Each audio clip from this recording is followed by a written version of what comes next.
against the Trump Tower. And I thought, all right, I'll take a video of this.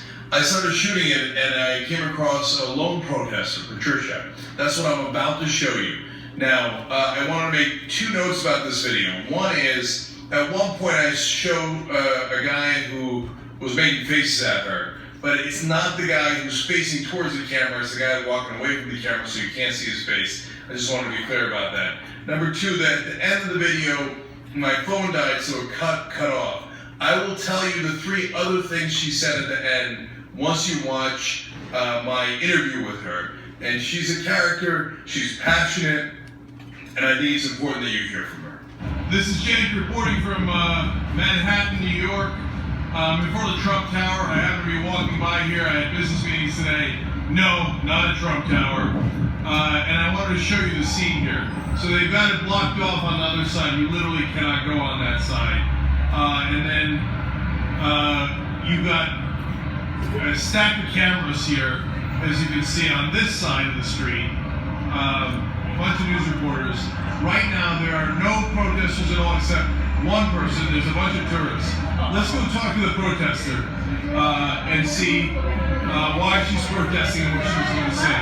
It is interesting that there's more media, at least cameras, than there are protesters. Hey there, how you doing? I'm okay. Good, you're the one protester I've... So, Can I ask who your name is? Patricia. Patricia? Yes. Okay. And where are you originally from? From the Republic of Congo. Not the Congo Democratic. No. The French Congo. Okay. Yes. And why did you come to America in the first place? I would say false advertisement. What the land of opportunity, milk and honey, all this good stuff. You know, rock music. I think I was intrigued as a child listening to music.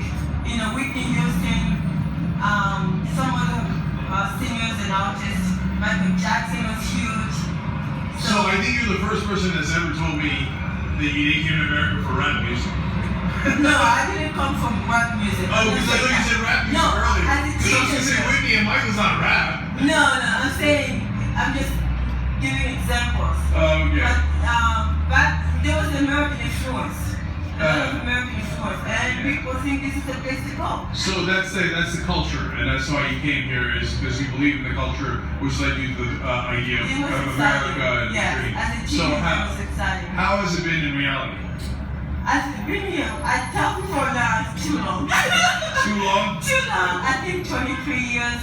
Uh-huh. It's not, I think when I follow the news, and this question is asked of Americans, for example, the opportunity that used to be here maybe 20, 30 years ago isn't there anymore. This is not the American people, the America that people all over the world know. I think the opportunity is limited to some people. You have to really work much harder to get somewhere, and sometimes it doesn't guarantee you're going to get there. Yeah. That's the disappointment. So, but Trump would say, well, I'm going to bring that up. How am I going to break this down? There's so much to talk about just from this clip. One of them is, as an immigrant, when I first came on August 2nd, 1994, not being involved in politics, just being a human being, a regular person. And, you know, there would be racially charged questions, which I just didn't know how to answer. Like, how did you come to this country? And I'm thinking, like, what do you mean? Like, I swam the ocean to come over here? So I don't know if you were talking about the border. This was 1994, and I was just new in the country. So it's like, what's going on in your head that you're asking me this question? Obviously, I say I'm from Africa. There's gotta be an airplane that takes you to this country. It's a very confusing question. Then I would get this, do you like it better there or do you like it better here? So it's total disconnect. Why would I have to make those two choices? Like there's not some things I would like about my country, then I'll have to denounce it totally, and there's something, are you trying to put words in my mouth that there's something about this country that I should just be grateful about and not my country. So I didn't know the political upheaval back then in 1994 of what was going on. But I have to say that my activism did not stop on the 4th of July. It didn't stop then. So we're going to show you clips of me, they started already, of some of the work I've done, only some of the work. So let me get right into it. I would like to unreach people, right? So you got to see a little bit of my passion for activism. What drives me in front of the Trump Tower after we lost the election, because I really felt it was wrong, like the Russians helped him. They put a thumb on the elections. So that was my second job. I worked as a part-time personal trainer, worked early in the morning. By 11 o'clock when I was done, I would go home, change quickly, cook dinner, and bring my son to the Trump Tower for 3.5 hours to 4 hours. So what is missing is admiration for immigrants, at least from my own experience. Because we are people. Why we have to prove to anybody that we are human beings?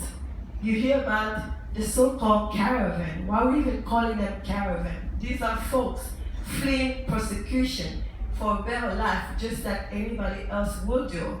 These are men, women, and children, babies, and we're sending troops at the border. For what? Is that how we want to use our taxpayer dollars? So I want to remind people, there's got to be some kind of admiration for the food that we eat, for our own culture and the way we live our life and raise our youngs, our ethnicity, traditions, and family structure, the values and the norms that we hold so dear, and that's beautiful. You know, thank you. When I went to college, and we'll have group discussions, a lot of people will talk about the struggles, the way they were raised in apartment buildings. I wasn't raised like that. I found that I had a different story, which is not attributed to me because of the so-called immigrant. That comes with a bad connotation. Shithole country. Well, let me tell you about my shithole country, okay? I was raised by a father who was an airline pilot. The president of my country right now, Denis Sassou Nguesso, my father was his pilot all of his life, all of my life. That was his career. He studied aviation in Russia for 4 years. He married my mom, and they had 3 children. It's a long story. But the point I'm trying to make is, we grew up in a story house, 2-story house. Because he was a pilot, I went to France a lot since I was 9 years old. I did my back-to-school shopping in France. So I had clothes, shoes, everything a child would need. We were wealthy.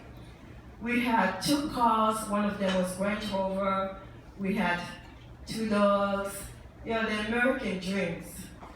And we didn't have fences, we had a wall. I say all of that because sometimes you have to break it down to people to explain that I am just human. You know, don't demonize Africa, or don't make a monster out of it. What I would say is, stop the exploitation of Africa. Stop raping Africa out of its resources and what Africa stands for. We had a lot of parties at home, lots of vacations. We had a summer house, weekend house, as a matter of fact. When I dream of that river we had.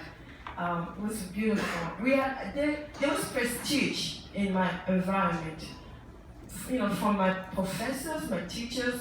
I was a young kid with full of money in my pockets. And I didn't know that's how I was living my life until I work money out of my pocket to buy something. It was a lot of money, so there was like, eyes was like, whoa.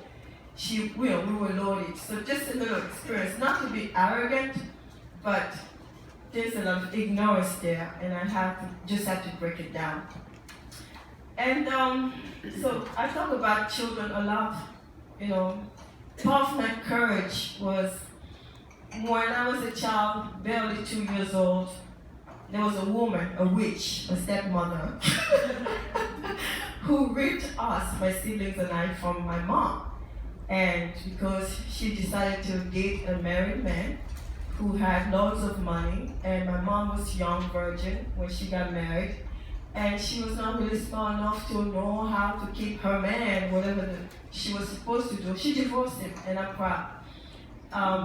So the courage I got to do what I did on the 4th of July came from the fact that this woman who separated me from my happiness, because I was raised happy, but when you have both of your parents, it's a little different experience. She did not have our best interest in mind. She came to the marriage with 3 grown children. So in spirituality, using the Bible and my mom's pain and suffering as her only daughter, I was fighting this evil spirit in her home because my mom wanted to go back to my dad one day with the grace of God. And as a child, I thought that would be justice. So I knew how to fight the authority figure at a very young age, as early as 3 years old. I could get that Bible and pray. I would have dreams, and I would have holy water at home with oil and salt, and just pray that, for strength. I was always asking God to make me small, a small person. Oops. So that on the 4th of July, when I decided to break from my group, Rise and Resist, and do what I did, it came naturally. There was no sweating, no blood pressure. You could see me up there just chilling and telling the cops, keep your hands where I can see them. Don't come up here. That's the connection I have with family separation. When Trump and his administration decided, in order to deter immigrants from coming to our country, they needed to split tender-age children from their nursing mothers, that it was justifiable. To me, I was horrified. I couldn't sleep. It was too cruel and inhumane.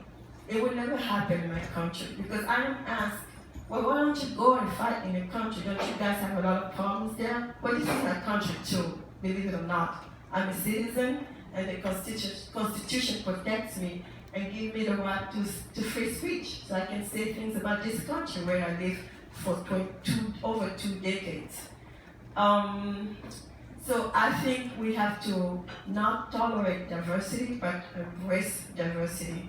And that's why I'm thankful for you guys coming here and for this Alien Nation for giving me the platform to talk about the children and my experience. Thank you very much.